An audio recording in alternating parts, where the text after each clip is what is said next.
can frame the proper question. And remember, this discussion will be helpful for the next. शुरू कीजिए अभी क्योंकि वहाँ से स्टार्ट होना पड़ता है. Okay. Hi and hello everyone, this is your Dr. Bharath Kumar VD, Pharmacology Faculty, Medway. So in this YouTube session, I will be discussing the recent FMG June 2024 Pharmacology questions. It's a recall based session, and I'll be discussing some of the questions which I got from students, and if you have any feedback on this, you can give it. And these are mainly feedback, and it will help to frame the proper questions, and it will also help the juniors who are going to face FMG exams in the future. So let us start with the first question. So a diabetic patient fainted suddenly while exercising. Blood sugar was 60 mg per deciliter. Which of the following anti-diabetic drug is possible cause? So diabetes, remember, is one of the common topic asked in every pattern of exam, either it is FMG, NEET-PG or INI-CET. So in diabetes patients, we use drugs, and which drugs cause hypoglycemia? Remember, the most important drugs which cause hypoglycemia are the insulin secretagogues like insulin, then insulin secretagogues like sulfonamides, that is sulfonylurea drugs. Then we have the drugs called meglitinides. So these are known to produce hypoglycemic episodes. So sulfonylureas is in the first option. I don't know whether they had given sulfonylurea or they had given glimepiride.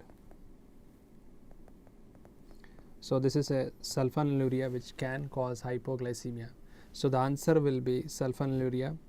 Metformin, acarbose and pioglitazone, these are called as anti-hyperglycemic drugs. These are anti-hyperglycemia drugs. Now what do you mean by that? Anti-hyperglycemia. Remember, if you remember it as normal glucose level, the glucose goes up, that is called hyperglycemia. So certain drugs bring the glucose to normal, that is called anti-hyperglycemic agents. But certain drugs that decrease the glucose below normal, and that drugs are called hypoglycemic agents.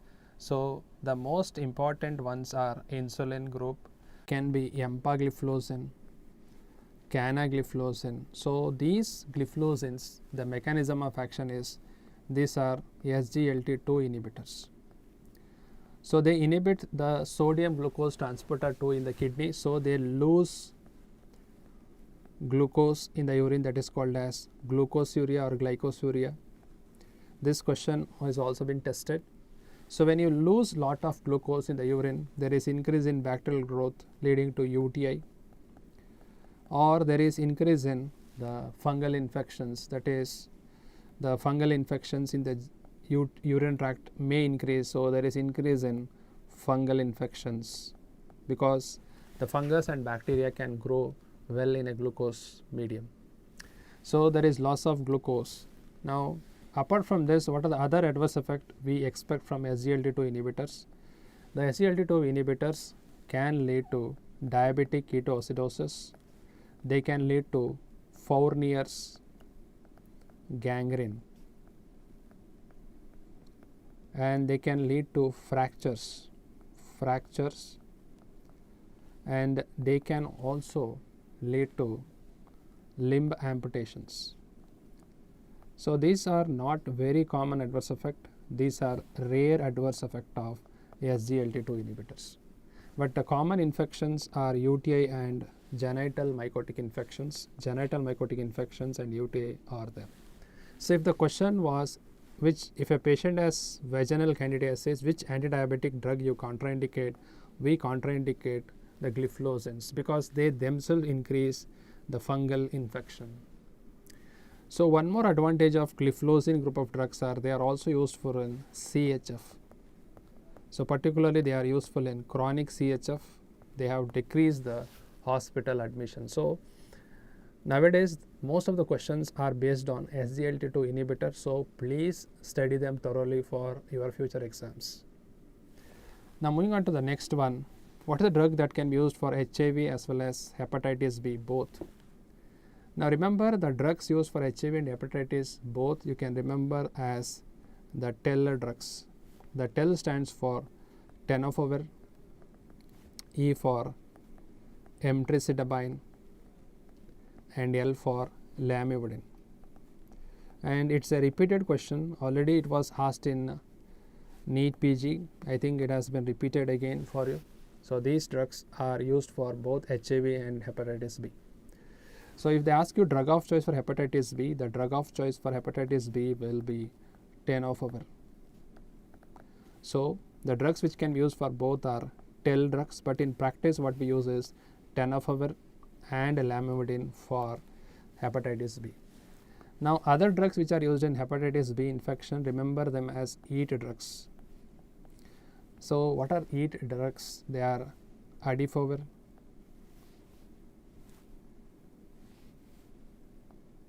entecavir, adifovir, and telbuvidine. Telbuvidine. These are the other drugs for hepatitis B virus. So EAT drugs, entecavir, adifovir, and telbuvidine. So these are the three drugs which can be used for hepatitis B as well as HIV. Okay. Now moving on to the next question, a female patient with asthma developed an acute attack of migraine. Which drug should be avoided in this scenario? I think most students told this is not asthma. Patient had a history of ischemic heart disease, or a patient had an history of MI. So in this patient, which drug should be avoided is the question. Now sumatriptan, we know it's a drug of choice for acute attack of migraine. And what are these? These are 5HT 1B 1D agonist, and they can cause vasoconstriction. So by causing vasoconstriction, they can worsen ischemic heart disease like MI. So these are contraindicated if a patient is having ischemic heart disease or if the patient is having uncontrolled hypertension. Then we don't give. So the answer for this question would be sumatriptan. Another important aspect you need to understand is a group of drugs called ergots. Now ergots also cause vasoconstriction. Even ergots are not used in IHD patients or patients with uncontrolled hypertension. Recently we have come up with a drug called lasmiditan.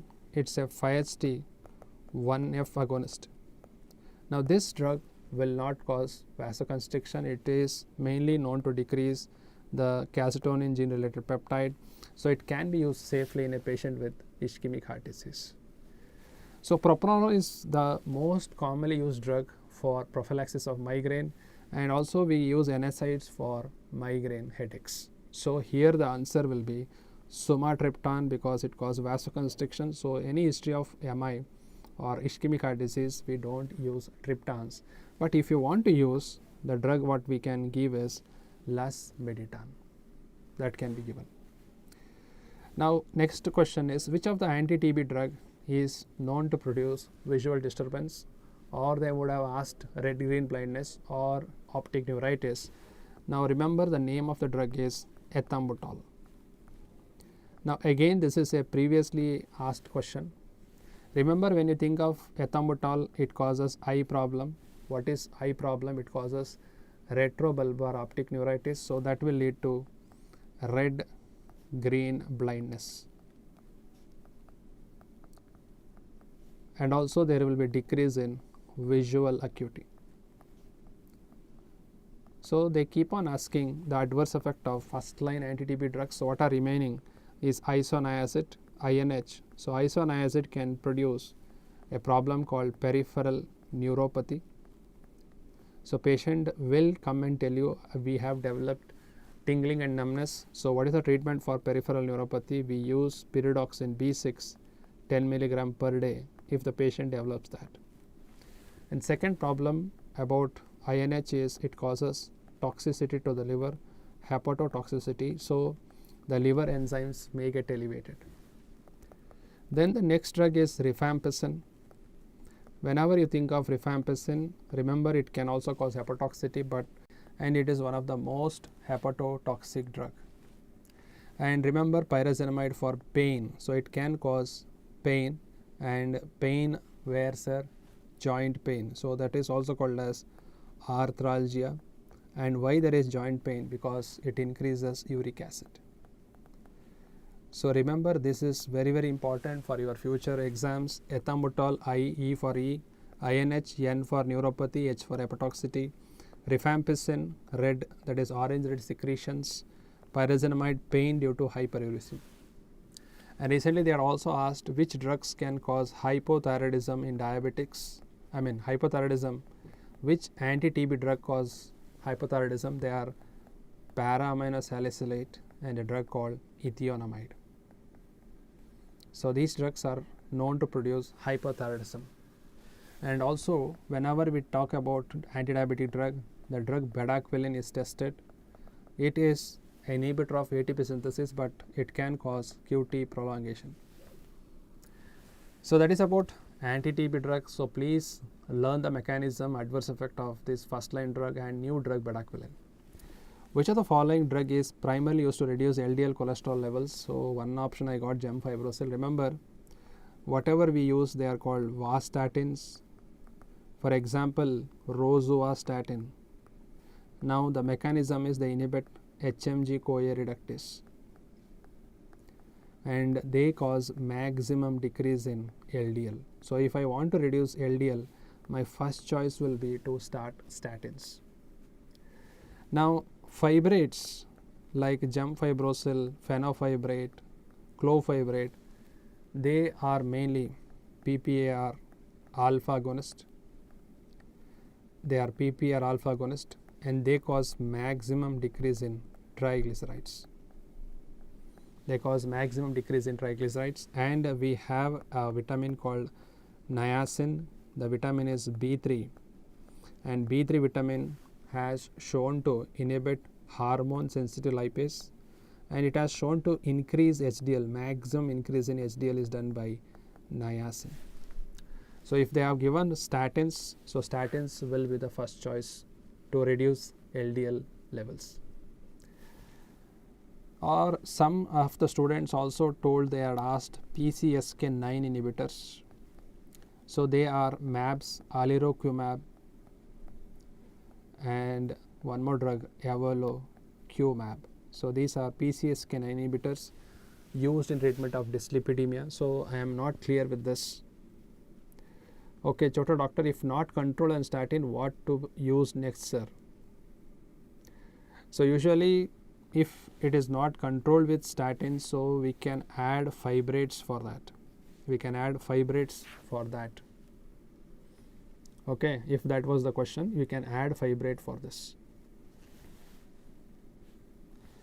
Now the next question is, what is the drug of choice for treating morning sickness in a pregnant female? And we have discussed it plenty of times. The drug of choice for treating morning sickness is mainly doxylamine. So the best to add is B6. So if they have given combination, that is the best therapy. Agar in the question they have not given B6, then the best answer will be doxylamine. So morning sickness is a problem in first trimester of pregnancy where they get excessive vomiting, nausea and everything. So the best is doxylamine with B6. Suppose the patient develops mountain sickness. Again, one of the favorite for examiner, mountain sickness. The drug of choice will be acetazolamide. Right, and one more sickness they will test you is motion sickness. The drug of choice is hyoscine, also called as scopolamine. If it is not there, you can also give promethazine for motion sickness. Choto doctor, domperidone was also there in the option. Now remember, domperidone, if it is there in the option also, the best treatment for morning sickness is doxylamine. Now metoclopramide crosses blood-brain barrier. So the main problem is it blocks dopamine in the brain, so leading to acute dystonia. So they will ask you which antiemetic causes dystonia. It is metoclopramide. And how do you manage this? By using benzhexol, benztropine or promethazine. Domperidone is also D2 blocker, but it doesn't cross blood-brain barrier. And ondansetron is the drug of choice for early CINV. And pitants, which are neurokinin receptor antagonists, they are the drug of choice for late CINV. Okay. 3 options were lifestyle management, Chota doctor. Okay.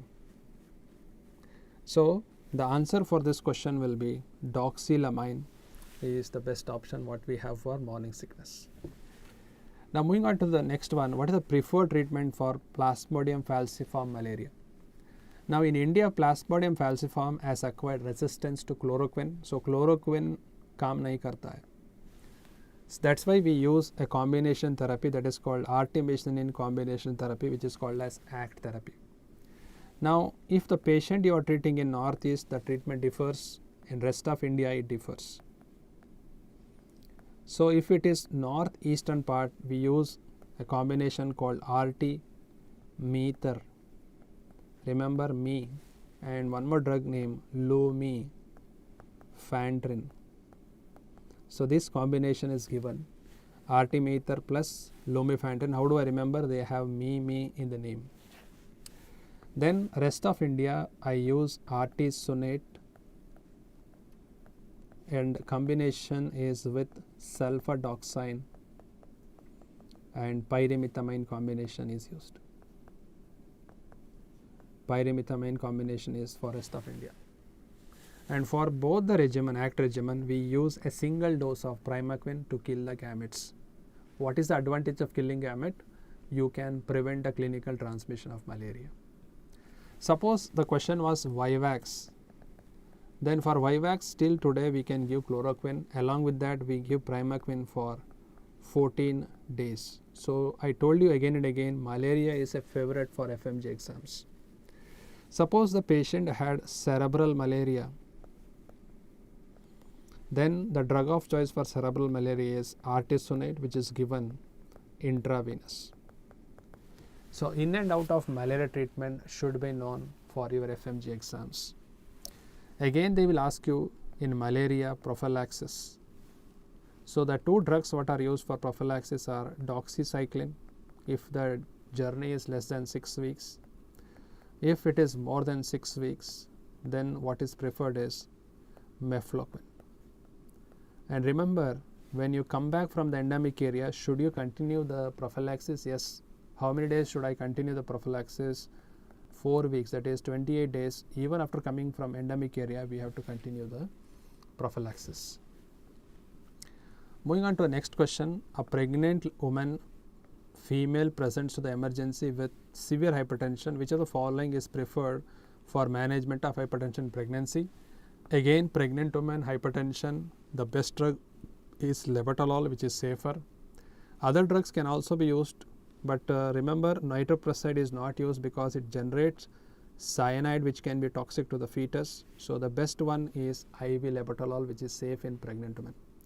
Now earlier exam, if I tell you, the same question came. So the lady is pregnant, she is hypertensive, she had asthma. So they had asked a question, which drug will you give? Will you give labetalol or will you give nifedipine? So this question appeared, and the extension of this question is here. So asthma patient, I cannot give labetalol because labetalol is non-selective beta blocker. So what I could do is nifedipine. Now in this question, she is given pregnant, severe hypertension. They are not mentioned asthma. So what I will do is I will go with IV labetalol. So I can give IV labetalol in this case. Now what is the mechanism of action of rivaroxaban? We have discussed this plenty of time. The drugs end with XA-ban. So they inhibit the factor 10A directly. So the answer will be they inhibit the factor 10A directly. Inhibit thrombin? No, they are called direct thrombin inhibitors. Examples are dabigatran, which is given orally, and the drugs which are given parenteral, they end with rudin. They end with rudin. For example, lepirudin, desirudin, bivalirudin, and a drug called argatroban. These are direct thrombin inhibitors. inhibit factor 10A directly, so this is the right answer for that. Activation of antithrombin 3 is done by 3 drugs: unfractioned heparin, low molecular weight heparin, and a drug by the name fondaparinux. So all of them activate antithrombin 3, but this unfractioned heparin blocks 10A and 2A equally. Low molecular weight heparin inhibits 10A more than 2A, and fondaparinux inhibits 10A only. So that is the mechanism. Now the drug warfarin, again this can be tested in exam. It inhibits the enzyme vitamin K. So vitamin K, it inhibits vitamin K epoxide reductase. So inhibit platelet aggregation. So these drugs are called antiplatelet drugs, and it has nothing to do with anticoagulants here, right? But when you read this topic of anticoagulants, you have to know the mechanism. Number 2, you have to know the antidotes. For example, warfarin, the antidote is vitamin K. Unfractioned heparin, low molecular weight heparin, the antidote name is protamine sulfate. Dabigatran, the antidote is idarucizumab. And Exaban, it is andexanet alpha. And who requires lab monitoring? Warfarin, it requires INR monitoring. Unfractioned heparin require APTT, and rudins require both APTT and PT. So these are the points here. Coming to certain questions which I found out from the student is methotrexate. They had asked the mechanism of action. Remember, it inhibits the enzyme dihydrofolate reductase. So by that it decreases the activity of T cells and B cells. So the specialty of methotrexate is it's a anti-cancer drug, it's a immunosuppressant drug also. But the problem with methotrexate is it can cause megaloblastic anemia, hepatotoxicity. So when you give methotrexate, you have to add folinic acid, you have to monitor LFT testing. And the antidote for methotrexate is called folinic acid, also called as leucovorin or citrovorin factor. Now there was a question on hand-foot syndrome. What drug causes hand-foot syndrome? Usually the drug name is 5-fluorouracil. So this time they had given the name capecitabine. So capecitabine can give rise to 5-fluorouracil. And still I remember when I was writing the entrance exam, I was given this question: which drug causes hand-foot syndrome? Again, it's a PYQ. Capecitabine can cause hand-foot syndrome, and even 5-fluorouracil can cause that. They had asked a question: metoclopramide, where to use it? It is also used in GERD, but remember the mechanism in GERD is 5-HT4 agonistic property. But the antiemetic property of metoclopramide is due to D2 blockade, and that is the mechanism for antiemetic property, right? So I have tried to cover whatever recall questions I got. Remember, the take-home message at the end of this video is the recollection correct? We get the correct questions, but those who are watching this video who are trying to attempt the FMGE exam or any exams, NEET-PG, INI-CET, this will be a message. Please concentrate metoclopramide, mechanism of action, and what does it do when it enters the brain. The adverse effect hand-foot syndrome, which drug causes. Methotrexate, mechanism of action is again a repeated question. It was asked in NEET-PG, now it has been repeated in FMG. And mechanism of anticoagulants has been repeated. Now pregnant female with hypertension, remember pregnant is a special population. They will ask you what is used for hypertension in pregnancy, emergency in pregnancy, eclampsia in pregnancy. Then what is avoided in pregnancy, hypertension. As last time they had asked, ACE inhibitors are not used in pregnant women, ARBs are not used. Then malaria, every year questions from malaria keeps on coming. Last time they had asked pregnant women having falciform malaria, what is the drug of choice? Now motion sickness, morning sickness, mountain sickness, repeatedly asked in the FMG exams. Then statins, mechanisms and new drugs, particularly PCSK9 inhibitors have been tested. Then anti-TB drug, particularly the first line drugs, HRZD, what are the main mechanisms and what is the main adverse effect has been tested. And patients with IHD or asthma, what drugs are contraindicated, and drugs for asthma, particularly for attack and prophylaxis have been asked in your exam. Now again, the drugs for drug of choice for hepatitis B, drugs used in HIV, what drugs are used for both HIV 1 and 2 is again a PYQ for you, and the drug of choice for hepatitis B is tenofovir. Then anti-diabetic drug, particularly the gliflozins, has been tested plenty of times in NEET-PG, INI-CET for their adverse effect. Last FMG they had asked which drug caused glucosuria, SGLT2 inhibitors. Now they have asked which drug should not be used if the patient has vaginal candidiasis, again the same answer. Diabetes, again the complication, which drug cause hypoglycemia, which drug are weight gain drugs, which are weight neutral drugs, which cause weight loss, all have been tested. So this is about the recollection of certain questions, but the purpose is to tell you when you study for next exams what you have to concentrate for. So with that, if you have any other queries, I am happy to answer those.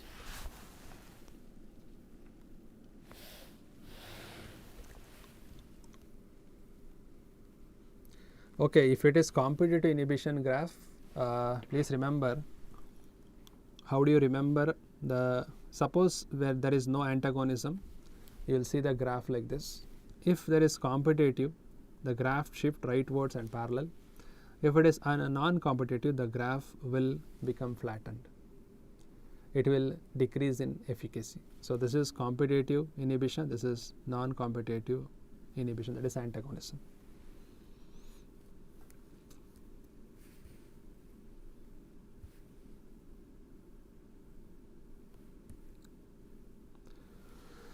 Okay, so if you have any queries, so please put that in the comment section and I will be happy to help you in this. So with that, we are going to end up this session. Thank you all, good night and best wishes for your results. So I hope you all come with flying colors. I pray God for that. Thank you all, take care.